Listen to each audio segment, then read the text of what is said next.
Hello ನಮಸ್ತೆ, ಎಲ್ಲರೂ ಹೇಗಿದ್ದೀರಾ? Welcome to simple life. ನಮ್ಮನ್ನು ಯಾರೆಲ್ಲ ನಮ್ಮ ಚಾನಲ್ನ ಸಬ್ಸ್ಕ್ರೈಬ್ ಮಾಡಿದ್ದೀರಾ ಅವರಿಗೆಲ್ಲ ತುಂಬ ಥ್ಯಾಂಕ್ಸ್. ಇನ್ನೂ ಯಾರೆಲ್ಲ ಸಬ್ಸ್ಕ್ರೈಬ್ ಮಾಡಿಲ್ಲ ದಯವಿಟ್ಟು ಸಬ್ಸ್ಕ್ರೈಬ್ ಮಾಡಿ. ಹಾಗೆ ನಿಮ್ಮ ಫ್ಯಾಮಿಲಿ ಫ್ರೆಂಡ್ಸ್ ಜೊತೆ ಎಲ್ಲ ಶೇರ್ ಮಾಡ್ಕೊಳ್ಳಿ. ನಿಮ್ಮ ಈ ಸಪೋರ್ಟ್ಗೆ ಹಾಗೆ ಈ ಪ್ರೀತಿಗೆ ತುಂಬ ಧನ್ಯವಾದಗಳು. ಎಲ್ಲರೂ ತುಂಬ ಸಪೋರ್ಟ್ ಮಾಡ್ತಾ ಇದ್ದೀರಾ, ಎಲ್ರಿಗೂ ತುಂಬ ಥ್ಯಾಂಕ್ಸ್.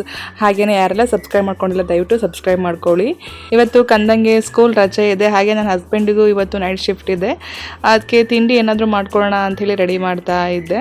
ಹಾಗೆ ಈಗ ಮಾಮೂಲಿ ದೋಸೆ ಅಂತ ಅಂದರೆ ಮಕ್ಕಳಿಗೆ ಇಷ್ಟನೇ ಆಗೋದಿಲ್ಲ, ಅದಕ್ಕೆ ಏನಾದರೂ ವೆರೈಟಿಯಾಗಿ ಮಾಡೋಣ ಅಂಥೇಳಿ ಯೋಚನೆ ಮಾಡ್ತಾ ಇದ್ದೆ. ಕ್ಯಾಬೇಜ್ ಪಲ್ಯನ ನಾನು ಆಲ್ರೆಡಿ ಮಾಡಿಟ್ಟಿದ್ದೆ, ಅದಕ್ಕೋಸ್ಕರ ಈಗ ಇದನ್ನು ಯೂಸ್ ಮಾಡಿಕೊಂಡು ದೋಸೆ ಮಾಡೋಣ ಅಂಥೇಳಿ ರೆಡಿ ಮಾಡ್ತಾ ಇದ್ದೀನಿ. ಈಗ ಸ್ವಲ್ಪ ಈರುಳ್ಳಿ ಹಾಗೇನೆ ಕೊತ್ತಂಬರಿ ಸೊಪ್ಪು ಕರಿಬೇವು ಸೊಪ್ಪು ಎಲ್ಲ ಹಾಕ್ಕೊಂಡು ನಾನು ಇಟ್ಕೊಂಡಿದ್ದೀನಿ. ಅದಕ್ಕೆ ನಾನೀಗ ದೋಸೆ ಹಿಟ್ಟನ್ನು ಹಾಕ್ಕೊಳ್ತಾ ಇದ್ದೀನಿ. ಇದಕ್ಕೆ ನೀವು ರಾಗಿ ಹಿಟ್ಟು ಕೂಡ ಆ್ಯಡ್ ಮಾಡ್ಬೋದು, ಅದು ಕೂಡ ತುಂಬ ಚೆನ್ನಾಗಿ ಬರುತ್ತೆ. ನಾನೀಗ ದೋಸೆ ಹಿಟ್ಟನ್ನು ಆ್ಯಡ್ ಮಾಡ್ತಾ ಇದ್ದೀನಿ, ಅಕ್ಕಿ ಹಿಟ್ಟನ್ನು.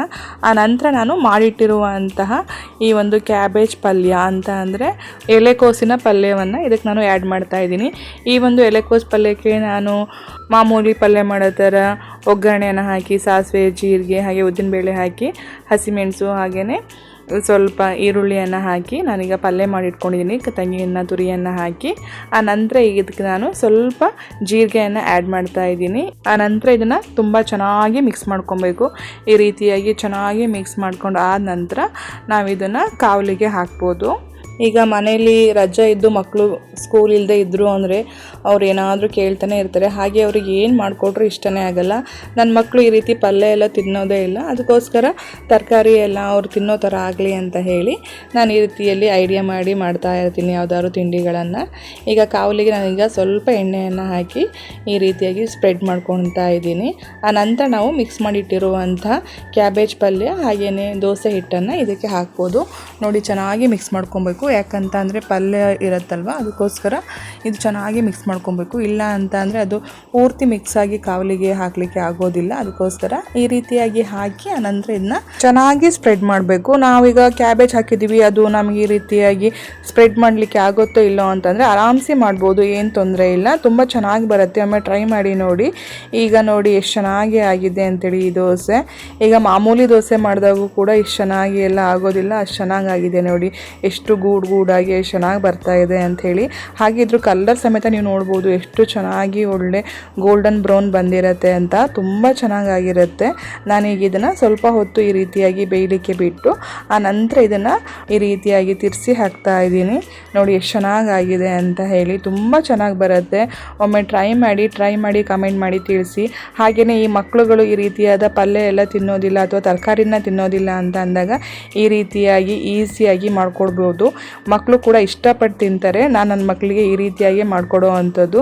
ನೋಡಿ ಎಷ್ಟು ಚೆನ್ನಾಗಾಗಿದೆ ಅಂತ ಹೇಳಿ. ಹಾಗೆ ನೋಡಿ ಇಲ್ಲೂ ಕೂಡ ಎಷ್ಟು ಚೆನ್ನಾಗಿ ಕಾಣ್ತಾ ಇದೆ ಅಂತ ಹೇಳಿ ನಾನೀಗ ತಟ್ಟೆಗೆ ಹಾಕಿದ್ದೀನಿ. ಹಾಗೆಯೇ ಈಗ ಚಟ್ನಿನ ಹಾಕಿ ಈಗ ನಾನು ನನ್ನ ಮಕ್ಕಳಿಗೆ ಕೊಡ್ತಾ ಇದ್ದೀನಿ ಇಬ್ಬರಿಗೂ.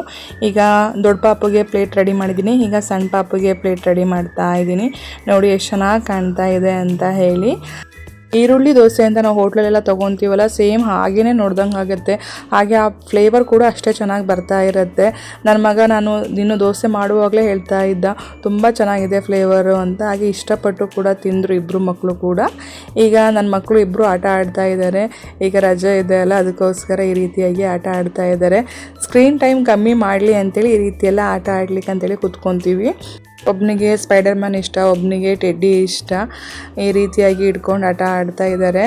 ನಾನು ಲಾಸ್ಟ್ ಒಂದು ಬ್ಲಾಗಲ್ಲೂ ಹೇಳಿದ್ದೆ, ಕಂದು ಹತ್ರ ಇರೋ ಈ ಟೆಡ್ಡಿ ನಿಯರ್ಲಿ 9 years ಬಿಫೋರ್ ತೊಗೊಂಡಿರೋದು ಅಂತ ಹೇಳಿ. ಆ ನಂತರ ಇಬ್ಬರು ಆಟ ಆಡ್ತಾ ಇದ್ದಾರೆ. ನೋಡಿ ಆಟ ಆಡ್ತಾ ನಾನು ನನ್ನ ಹಸ್ಬೆಂಡ್ ಇಲ್ಲೇ ಇದ್ವಿ ಕೂಡ. ಅವರಿಬ್ಬರನ್ನೇ ಬಿಟ್ಟು ನಾವು ಇರೋದಿಲ್ಲ, ಅವ್ರು ಎಲ್ಲಿರ್ತಾರೋ ಅಲ್ಲೇ ಇರ್ತೀವಿ.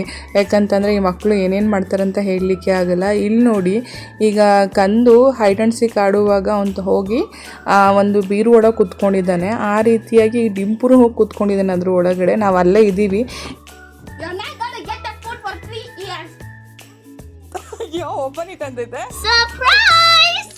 ಬಟ್ ಬೇರೆ ಮಕ್ಕಳು ಯಾರಾದರೂ ಬರೀ ಮಕ್ಕಳೇ ಇದ್ದಾಗ ಈ ರೀತಿ ಎಲ್ಲ ಆಡಿದಾಗ ಎಷ್ಟು ಹೆದರಿಕೆ ಆಗತ್ತಲ್ವಾ. ಅದು ಬೀರು ಒಳಗೆ ಕುತ್ಕೊಂಡಿದ್ದಾರೆ ಇಬ್ರು, ಅದಕ್ಕೋಸ್ಕರ ಮಕ್ಕಳು ಇದ್ದಾಗ ತುಂಬಾ ಜಾಗ್ರತೆಯಿಂದ ನೋಡ್ಕೊಬೇಕು. ಹಾಗೇನೆ ಅವ್ರ ಮೇಲೇನೆ ಹೆಚ್ಚಿಗೆ ಕಾನ್ಸಂಟ್ರೇಟ್ ಮಾಡಬೇಕಾಗುತ್ತೆ. ಯಾವ ಮಕ್ಕಳು ಆಟ ಆಡುವಾಗ ಈ ರೀತಿ ಎಲ್ಲ ಮಾಡಬೇಡಿ ಅಂತೇಳಿ ಹೇಳ್ತೀನಿ. ನಾವಿಲ್ಲಿ ಆಟ ಆಡ್ತಾನೆ ಇದ್ದೀವಿ, ಅವ್ರ ಜೊತೆನೇ ಇದ್ದೀವಿ, ಬಟ್ ಅವರಿಬ್ಬರು ಮೈಂಡ್ ಅಲ್ಲಿ ತನಕ ಹೋಗಿದೆ ನೋಡಿ, ಅದ್ರೊಳಗೆ ಹೋಗಿ ಕುತ್ಕೊಬೇಕು ಅಂತ ಹೇಳಿ. ನನ್ನ ಹಸ್ಬೆಂಡ್ ಅವ್ರ ಜೊತೆನೇ ಇದ್ದಾರೆ, ಆಟ ಆಡ್ತಾ ಇದ್ರು ಅವರು ಅವ್ರ ಜೊತೆ. ಬಟ್ ಮಕ್ಕಳು ಯಾವ ರೀತಿಯಲ್ಲಿ ಯೋಚನೆ ಮಾಡ್ತಾರೆ ಅನ್ನೋದಕ್ಕೆ ಇದೊಂದು ಉದಾಹರಣೆ ನೋಡಿ. ಇಬ್ಬರು ಹೋಗಿ ಬೀರು ಒಳಗೆ ಕುತ್ಕೊಬೇಕು ಅಂತ ಯೋಚನೆ ಮಾಡಿದ್ದಾರೆ. ಈಗ ಡಿಂಪು ನನ್ನ ಹಸ್ಬೆಂಡ್ ಸ್ನಾನ ಮಾಡಿಸಿ ಕಳಿಸಿದ್ರು, ಈಗ ರೆಡಿ ಮಾಡ್ತಾ ಇದ್ದೀನಿ. Which colour? ಹಾಂ, which colour? Very good. Bye bye. ಆ ನಂತರ ನಾನು ಸ್ನಾನ ಮಾಡ್ಕೊಂಬಂದು ದೇವ್ರದ್ದು ಐಟಮ್ಸ್ ಎಲ್ಲ ತೊಳೆಯೋದಿತ್ತು ಅಂಥೇಳಿ ನಾನೀಗ ವಾಶ್ ಮಾಡ್ತಾ ಇದ್ದೀನಿ. ಈಗ ವಾಶ್ ಎಲ್ಲ ಮಾಡಿ ಆ ನಂತರ ನಾನು ಪೂಜೆ ಮಾಡಲಿಕ್ಕೆ ಹೋಗಬೇಕು. ನಾನು ಬುಧವಾರ ಹಾಗೆ ಸೋಮವಾರ ಶನಿವಾರ ಈ ರೀತಿಯಾಗಿ ಎಲ್ಲ ಒಂದು ದೇವರ ಐಟಮ್ಸ್ಗಳನ್ನೆಲ್ಲ ಕ್ಲೀನ್ ಮಾಡ್ಕೊತೀನಿ. ನಾನು ಮಣ್ಣಿನ ದೀಪನೇ ಯೂಸ್ ಮಾಡೋ ಅಂಥದ್ದು. ಬಿಫೋರ್ ಎಲ್ಲ ಮಾಮೂಲಿ ಎಲ್ಲ ಯೂಸ್ ಮಾಡ್ತೀವಲ್ಲ ಆ ರೀತಿಯಲ್ಲೇ ಯೂಸ್ ಮಾಡ್ತಾ ಇದ್ದೆ. ಬಟ್ ಈಗ ನಿಯರ್ಲಿ ಒಂದು 5 ಇಯರ್ಸ್ ಆಗ್ತಾ ಬಂತು ನಾನು ಈ ರೀತಿಯಾದ ಮಣ್ಣಿನ ದೀಪನೇ ಯೂಸ್ ಮಾಡ್ತಾ. ಹಾಗೆ ನಾನು ಊರಿಗೆ ಹೋದಾಗ ಈ ರೀತಿಯಾದ ದೀಪಗಳನ್ನು ತೊಗೊಂಡು ಬಂದಿರ್ತೀನಿ. ಆ ನಂತರ ಯಾವಾಗ ತಂದಿರ್ತೀನಿ ಹೊಸ ದೀಪನ ಆವಾಗ ಚೇಂಜ್ ಮಾಡ್ಕೊಳ್ತೀನಿ. ಈ ಸಾರಿ ಹೋದಾಗ ನನಗೆ ಊರಲ್ಲಿ ಈ ರೀತಿ ದೀಪನೆಲ್ಲ ಪರ್ಚೇಸ್ ಮಾಡೋಕ್ಕಾಗಿಲ್ಲ. ನೆಕ್ಸ್ಟ್ ಟೈಮ್ ಹೋದಾಗ ನೋಡಬೇಕು, ತೊಗೊಂಬರ್ಬೇಕು. ಆ ನಂತರ ನಾನು ದೀಪವನ್ನು ಚೇಂಜ್ ಮಾಡಬೇಕು. ಈಗ ಅದು ಡೈಲಿ ನಾವು ದೀಪ ಹಚ್ತೀವಲ್ಲ ಅದರಿಂದ ಅದು ಕಪ್ಪಾಗಿಬಿಟ್ಟಿದೆ. ಬಟ್ ಈಗ ಅದನ್ನೇ ಯೂಸ್ ಮಾಡ್ತಾ ಇದ್ದೀನಿ. ನೆಕ್ಸ್ಟ್ ಟೈಮ್ ಊರಿಗೆ ಹೋದಾಗ ನಾನು ಅದನ್ನ ಚೇಂಜ್ ಮಾಡ್ತೀನಿ ಕೂಡ. ಮೊದಲಿಗೆ ಅರಿಶಿಣವನ್ನು ಹಚ್ಚಿ ಆ ನಂತರ ನಾನು ಕುಂಕುಮವನ್ನು ಹಚ್ತಾ ಇದ್ದೀನಿ. ನಾನು ಈ ರೀತಿ ಡಬ್ಬೆಯಲ್ಲೇ ಹಾಕಿಟ್ಕೊಂಡಿದ್ದೀನಿ, ಯಾಕಂತಂದರೆ ಮಕ್ಕಳು ಇರೋದ್ರಿಂದ ಎಲ್ಲಾದರೂ ಎತ್ತಾಕ್ಬಿಡ್ತಾರೆ ಅಂತ ಹೇಳಿ ಹೆದರಿಕೆ. ಅದಕ್ಕೋಸ್ಕರ ನಾನು ಬತ್ತಿಯನ್ನೆಲ್ಲ ರೆಡಿ ಮಾಡಿಕೊಂಡು ಈಗ ದೀಪ ಹಚ್ಚಲಿಕ್ಕೆಲ್ಲ ರೆಡಿ ಮಾಡ್ತಾ ಇದ್ದೀನಿ. ಹಾಗೆ ಈಗ ಒಂದು 3 ವರ್ಷದಿಂದ ನಾನು ಕರ್ಪೂರ ಎಲ್ಲ ಹಚ್ಚೋದಿಲ್ಲ, ಯಾಕಂತಂದರೆ ನನ್ನ ಇಬ್ಬರು ಮಕ್ಕಳಿಗೂ ಅಲರ್ಜಿ ಪ್ರಾಬ್ಲಮ್ ಇದೆ. ಅದಕ್ಕೋಸ್ಕರ ಡಾಕ್ಟ್ರು ಹೇಳಿದ್ದಾರೆ ಮನೆಯಲ್ಲಿ ಕರ್ಪೂರ ಅಥವಾ ಅಗರಬತ್ತಿ ಏನನ್ನೂ ಹಚ್ಚಬಾರ್ದು ಅಂತೇಳಿ. ಈ ರೀತಿಯಾಗಿ ಹತ್ತಿಯಲ್ಲೇ ನಾನು ಈ ರೀತಿಯಾದ ಸಣ್ಣದಾಗಿ ಬತ್ತಿಯನ್ನು ಮಾಡಿ ಅದನ್ನು ಹಚ್ತೀನಿ ಕೂಡ.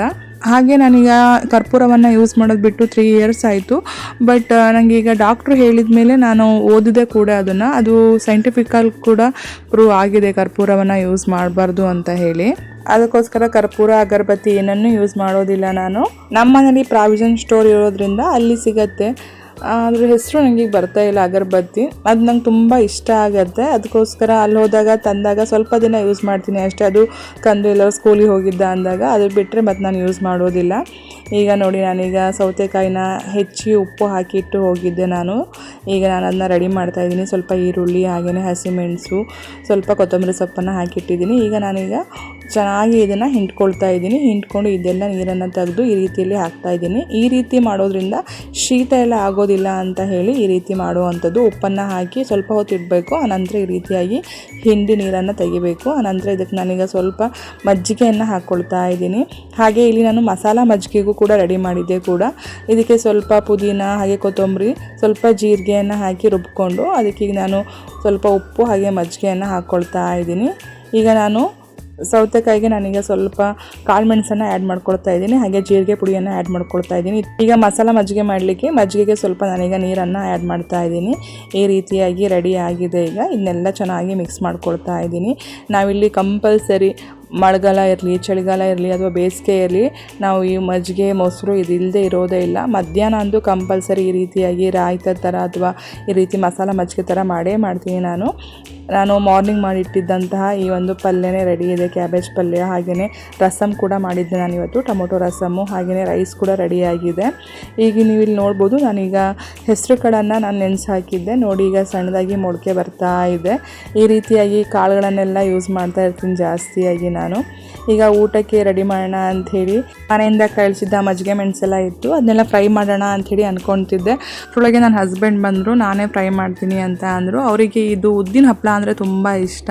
ಅದಕ್ಕೋಸ್ಕರ ಈಗ ಸ್ವಲ್ಪ ಎಣ್ಣೆಯನ್ನು ಹಾಕಿ ಈ ರೀತಿಯಾಗಿ ಉದ್ದಿನ ಹಪ್ಪಳವನ್ನು ಫ್ರೈ ಮಾಡ್ತಾ ಇದ್ದಾರೆ. ಅವರಿಗೆ ತುಂಬ ಇಷ್ಟ ಈ ರೀತಿಯಾಗಿ ಹಪ್ಪಳ ಅದೆಲ್ಲ ಅಂತ ಅಂದರೆ. ಬಟ್ ಎಣ್ಣೆ ಇರುತ್ತೆ ಅಂಥೇಳಿ ತಿನ್ಲಿಕ್ಕೆ ಅಷ್ಟೊಂದು ಇಷ್ಟಪಡೋದಿಲ್ಲ. ಈಗ ಅಷ್ಟೇ ಬರೀ ಒಂದಷ್ಟೇ ತೊಗೊಳ್ತಾರೆ ಅವರು, ಇಲ್ಲಾಂದರೆ ಮಾಮೂಲಿ ತೊಗೊಳೋದೇ ಇಲ್ಲ. ಈ ರೀತಿ ಸಣ್ಣ ಪುಟ್ಟ ಹೆಲ್ಪ್ ಮಾಡಿಕೊಡ್ತಾ ಇದ್ದರೆ ನಮಗೂ ಎಷ್ಟು ಖುಷಿ ಆಗುತ್ತೆ ಅಲ್ಲ. ಬಟ್ ಇದು ತುಂಬ ರೇರು. ಅವರಿಗೆಲ್ಲ ಅಡುಗೆನೂ ಬರುತ್ತೆ, ಸಿಕ್ಕಾಪಟ್ಟೆ ಚೆನ್ನಾಗಿ ಅಡುಗೆ ಮಾಡ್ತಾರೆ, ನನಗಿಂತನೂ ಚೆನ್ನಾಗಿ ಅಡುಗೆ ಮಾಡ್ತಾರೆ. ನನ್ನ ಮಗನಿಗೆ ಅವ್ರು ಮಾಡೋ ಟೊಮೊಟೊ ಬಾತು ಹಾಗೆ ಉಪ್ಪಿಟ್ಟು ಅದೆಲ್ಲ ಅಂದರೆ ತುಂಬ ಇಷ್ಟ. ತುಂಬ ಚೆನ್ನಾಗೂ ಕೂಡ ಅಡುಗೆ ಮಾಡ್ತಾರೆ. ಬಟ್ ರೆಗ್ಯುಲರ್ ಆಗಿ ಅಡುಗೆ ಮಾಡಲ್ಲ ಅಷ್ಟೇ, ಯಾವಾಗಾದರೂ ಅಪರೂಪಕ್ಕೆ ಮಾಡ್ತಾ ಇರ್ತಾರೆ. ಮೊನ್ನೆ ವರಮಹಾಲಕ್ಷ್ಮಿ ಹಬ್ಬದಲ್ಲೂ ಮಾಡಿಕೊಟ್ಟಿದ್ರು ಅಡುಗೆನ. ಹಾಗೆ ಈಗ ಬಂದು ಹಪ್ಪಳ, ಮಜ್ಜಿಗೆ, ಮೆಣಸು ಎಲ್ಲ ಫ್ರೈ ಮಾಡಿ ಕೊಟ್ಟರು. ನಾನೀಗ ಊಟಕ್ಕೆ ರೆಡಿ ಮಾಡ್ತಾ ಇದ್ದೀನಿ. ಕಂದಂಗೆ ಹಾಗೆ ಡಿಂಪುಗೆ ಊಟ ಹಾಕಿ ಕೊಡೋಣ ಅಂತ ಹೇಳಿ. ನನ್ನ ಕಂದಂಗೆ ಹಾಗೆ ಡಿಂಪುಗೆ ಈ ಒಂದು ಹಪ್ಪಳ ಅಂದರೆ ತುಂಬ ಇಷ್ಟ. ಹಾಗೆ ನನ್ನ ಹಸ್ಬೆಂಡ್ಗೂ ಅಷ್ಟೇ ಈ ಒಂದು ಹಪ್ಪಳ ತುಂಬ ಇಷ್ಟ. ಹಾಗೆ ನಮ್ಮ ಮನೇಲಿ ಅಮ್ಮ, ಅತ್ತಿಗೆಮ್ಮ ಎಲ್ಲ ಮಾಡಿ ಕಳಿಸಿದ್ರಲ್ಲ ಸಂಡಿಗೆ, ಹಪ್ಪಳ, ಅದು ಎಲ್ಲ ಅಂದರೆ ತುಂಬ ಇಷ್ಟ. ಬಟ್ ಎಣ್ಣೆ ಐಟಮ್ಸು ಅಂತೇಳಿ ತುಂಬ ಜಾಸ್ತಿ ನಾವು ತಿನ್ನಲಿಕ್ಕೆ ಹೋಗಲ್ಲ. ಸ್ವಲ್ಪ ಯಾವಾಗಾದರೂ ಅಪರೂಪಕ್ಕೆ ಈ ರೀತಿಯಲ್ಲಿ ಮಾಡಿ ತಿಂತಾ ಇರ್ತೀವಿ. ನೋಡಿ ಈಗ ಎಲ್ಲ ರೆಡಿ ಮಾಡ್ತಾ ಇದ್ದೀನಿ. ನಾನು ಮಾಮೂಲಿ ಈಗ ವಿಡಿಯೋ ಮಾಡ್ತಾ ಇದ್ದೀನಿ ಅದಕ್ಕೋಸ್ಕರ ಇದೆಲ್ಲ ಮಾಡ್ತೀನಿ ಅಂತ ಎಲ್ಲ ಅಲ್ಲ. ನನಗೆ ಈ ಥರ ಪ್ಲೇಟ್ ರೆಡಿ ಮಾಡೋದು ಅಥವಾ ಅಡುಗೆಗಳನ್ನು ಮಾಡೋದು ಅಂತಂದರೆ ತುಂಬ ಇಷ್ಟ. ಈ ರೀತಿಯಾಗಿ ಮಾಡಿಕೊಡ್ತಾನೆ ಇರ್ತೀನಿ ನನ್ನ ಮಕ್ಕಳಿಗೆ, ಹಾಗೆ ನನ್ನ ಹಸ್ಬೆಂಡಿಗೆ ಎಲ್ಲ. ಒಟ್ಟಾರೆಯಾಗಿ ನಮ್ಮ ಮನೆಯವರೆಲ್ಲ ಖುಷಿಯಾಗಿದ್ದರೆ ಅಷ್ಟೇ ಸಾಕು, ಅದಕ್ಕಿಂತ ಇನ್ನೇನು ಹೆಚ್ಚಿಂದು ಬೇಡ್ದಾಗಿರುತ್ತೆ. ಆ ರೀತಿಯಲ್ಲಿ ಒಟ್ಟಾರೆ ಊಟ ತಿಂಡಿ ಎಲ್ಲ ತುಂಬ ಚೆನ್ನಾಗಿ ಮಾಡಬೇಕು ಅಂಥೇಳಿ ನಾನು ಯಾವಾಗಲೂ ಆಸೆ ಪಡ್ತೀನಿ. ಯಾಕಂತಂದರೆ ಮನುಷ್ಯ ದುಡಿಯೋದೇ ಊಟ ಮಾಡೋದಕ್ಕೆ. ಆ ಊಟನ ಕೂಡ ತುಂಬ ಚೆನ್ನಾಗಿ ನೆಮ್ಮದಿಯಿಂದ ಮಾಡಬೇಕು ಅಂತೇಳಿ ನಾನು ಇಷ್ಟಪಡ್ತೀನಿ. ನಮ್ಮ ಅಮ್ಮನ ಮನೆಯಲ್ಲಿ ಎಲ್ಲ ಮಧ್ಯಾಹ್ನದ ಅಡುಗೆ ತುಂಬ ಸಿಂಪಲ್, ಅಂದರೆ ಮಧ್ಯಾಹ್ನದ ಊಟ ತುಂಬ ಸಿಂಪಲ್ ಆಗಿರ್ತಿತ್ತು. ಹಾಗೆ ರಾತ್ರಿ ಏನಾದರೂ ಸ್ಪೆಷಲ್ ಮಾಡ್ತಿದ್ವಿ. ಇಲ್ಲಿ ನಾವೇನು ಮಾಡ್ತೀವಿ ಅಂತಂದ್ರೆ ಮಧ್ಯಾಹ್ನ ಏನಾದರೂ ಸ್ಪೆಷಲ್ ಮಾಡ್ಕೊತೀವಿ, ರಾತ್ರಿಗೆ ಲೈಟಾಗಿ ಏನಾದರೂ ಮಾಡ್ಕೊತೀವಿ. ಹಾಗಾಗಿದೆ. ಲೈಫ್ ಚೇಂಜ್ ಆಗ್ತಾ ಇರತ್ತಲ್ವ, ಆ ರೀತಿಯಲ್ಲಿ ಎಲ್ಲ ಚೇಂಜ್ ಆಗ್ತಾ ಇದೆ. ಈ ನಾನ್ ವೆಜ್ ಊಟಕ್ಕೆಲ್ಲ ಕಂಪೇರ್ ಮಾಡಿದ್ರೆ ಈ ಒಂದು ವೆಜ್ ಊಟನೇ ತುಂಬ ಚೆನ್ನಾಗಿ ಅನಿಸುತ್ತೆ. ಯಾಕಂತ ಅಂದರೆ ಈ ರೀತಿಯಾಗಿ ಬಿಸಿ ಬಿಸಿ ಅನ್ನ ಹಾಗೇನೆ ರಸಮು, ಹಪ್ಪಳ, ಉಪ್ಪಿನಕಾಯಿ, ಮಜ್ಜಿಗೆ, ಈ ರೀತಿಯಲ್ಲಿ ತುಂಬ ಚೆನ್ನಾಗಂತ ಅನಿಸುತ್ತೆ. ನೋಡಿ ಈ ರೀತಿಯಾಗಿ ನನ್ನ ಮಕ್ಕಳಿಗೆಲ್ಲ ರೆಡಿ ಮಾಡಿ ಕೊಟ್ಟೆ ನಾನೀಗ ಪ್ಲೇಟ್ನ. ಇದಿಷ್ಟು ಆಗಿತ್ತು ನಮ್ಮ ಇವತ್ತಿನ ವ್ಲಾಗು. ನೆಕ್ಸ್ಟ್ ವ್ಲಾಗಲ್ಲಿ ಮತ್ತೆ ಸಿಗ್ತೀನಿ. ದಯವಿಟ್ಟು ನಮ್ಮ ಚಾನಲ್ನ ಲೈಕ್ ಮಾಡಿ, ಶೇರ್ ಮಾಡಿ, ಸಬ್ಸ್ಕ್ರೈಬ್ ಮಾಡಿ, ನಿಮ್ಮ ಫ್ಯಾಮಿಲಿ ಫ್ರೆಂಡ್ಸ್ ಜೊತೆ ಎಲ್ಲ ಶೇರ್ ಮಾಡ್ಕೊಳ್ಳಿ. ಇನ್ಸ್ಟಾಗ್ರಾಮ್ ಮತ್ತು ಫೇಸ್ಬುಕ್ಕಲ್ಲಿ ಸಿಂಪಲ್ ಲೈಫ್ ಒಮಾನ್ ಅಂತೇಳಿ ಪೇಜ್ ಇದೆ, ದಯವಿಟ್ಟು ಫಾಲೋ ಮಾಡ್ಕೊಳ್ಳಿ. ದಯವಿಟ್ಟು ಸಬ್ಸ್ಕ್ರೈಬ್ ಮಾಡ್ಕೊಳ್ಳೋದನ್ನ ಮರಿಬೇಡಿ. ನೆಕ್ಸ್ಟ್ ವ್ಲಾಗಲ್ಲಿ ಮತ್ತೆ ಸಿಗ್ತೀನಿ. ಸಬ್ಸ್ಕ್ರೈಬ್ ಮಾಡ್ಕೊಳ್ಳೋದನ್ನ ಮರಿಬೇಡಿ. Thanks for watching.